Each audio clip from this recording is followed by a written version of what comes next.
Learn about buoyancy and buoyant force. We have already discussed about upthrust. Okay, so here you can see here buoyancy. When an object is immersed in a fluid, it experiences an upward force called buoyant force. जब किसी object को किसी fluid में emerge किया जाता है तो एक फोर्स एक्सपीरियंस करेगा बेटा। वो जो फोर्स होगा वो होगा बेटा आपका buoyant force. This property is called buoyancy और upthrust। और ये जो प्रॉपर्टी है इसको बोला जाएगा buoyancy और upthrust। ओके, आप देख सकते हैं बेटा ये डायग्राम में जब ऑब्जेक्ट को हम इमर्ज कर रहे हैं, इसमें डुबो रहे हैं बेटा, तो ये ऑब्जेक्ट एक फोर्स एक्सपीरियंस करती है, तो उस फोर्स का नाम है buoyant फोर्स। आगे देखो बेटा, it depend upon the density of the fluid. ये डिपेंड करेगा फ्लूइड की डेंसिटी के ऊपर। कैसे? Therefore an object is able to float in water when the gravitational force is less than the buoyant force।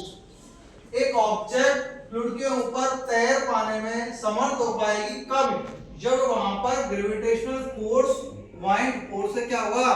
Come. Okay, similarly an object sink into the water when the gravitational force is larger than the buoyant force। इसी के समान यदि किसी भी object पर लगने वाला gravitational force ज्यादा है buoyant फोर्स की कंपेयर में, तो वो ऑब्जेक्ट उसमें डूब जाएगी। दोनों चीज हमने ये अच्छे से डिस्कशन कर लिया। अब इसको एक एक्टिविटी के माध्यम से हम रिपीट करते हैं बेटा, समझते हैं कैसे। Now we can see here, हमने इस बीकर के अंदर बेटा क्या लिया है? वाटर ले लिया बेटा। ओके, यहाँ पर हम देखेंगे हम दो प्रकार के ऑब्जेक्ट ले रहे हैं बेटा। इसका वेट ज्यादा है बेटा इस ब्लॉक का, और इसका इस बॉल का वेट बेटा कम है। According to this situation we will follow, it depend upon the density of the fluid। ये डिपेंड करेगा फ्लूइड की डेंसिटी कितनी है।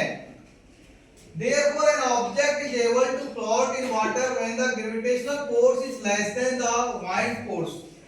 सबसे पहले तो ये देखिएगा बेटा, पहला जो पॉइंट है, मैं इस ऑब्जेक्ट को, इस बॉल को इस वाटर पे डाल रहा हूं, तो ये इसके अंदर नहीं डूब रही है। देखो बेटा, डूब रही है क्या?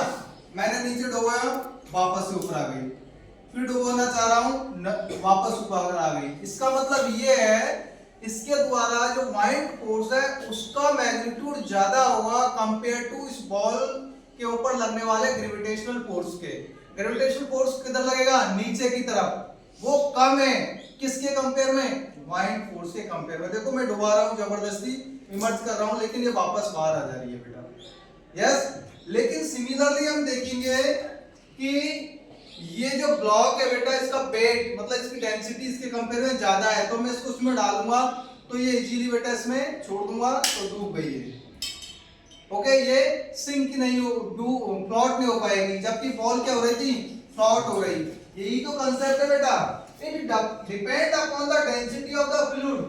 तो अब पहले वाले उसमें देखा हमने कि जो फ्लूइड की डेंसिटी है इसके कंपेयर में ज्यादा थी, इसलिए वो ऑब्जेक्ट वहां पर फ्लोट हो पा रही थी। लेकिन यहाँ डेंसिटी फ्लूइड की कम हो गई और इस ब्लॉक की ज्यादा हो गई। और we have already discuss about density equal to mass upon volume. यदि किसी भी ऑब्जेक्ट का हम यदि मास बढ़ा देते हैं, वॉल्यूम बढ़ा देते हैं बेटा, तो उसकी डेंसिटी है वो क्या हो जाएगी? कम। और यदि वॉल्यूम कम कर दिया तो डेंसिटी क्या हो जाएगी? बढ़ जाएगी बेटा। ओके, तो आई होप सभी स्टूडेंट इस एक्टिविटी के माध्यम से जान पाए होंगे कि व्हाट इज द buoyancy और what is the buoyant force. Okay, once again I will repeat, यदि कोई ऑब्जेक्ट किसी फ्लूइड के ऊपर तैर पा रही है तो इसका मतलब उस पर लगने वाला जो ग्रेविटेशनल फोर्स है वो buoyant फोर्स की कंपेयर में कम लग रहा है। और मैं ये बता चुका हूं अभी कि जो buoyant फोर्स है बेटा वो ऊपर की तरफ लगेगा ऑब्जेक्ट पर। किधर? ऊपर की तरफ। Okay, okay, thank you.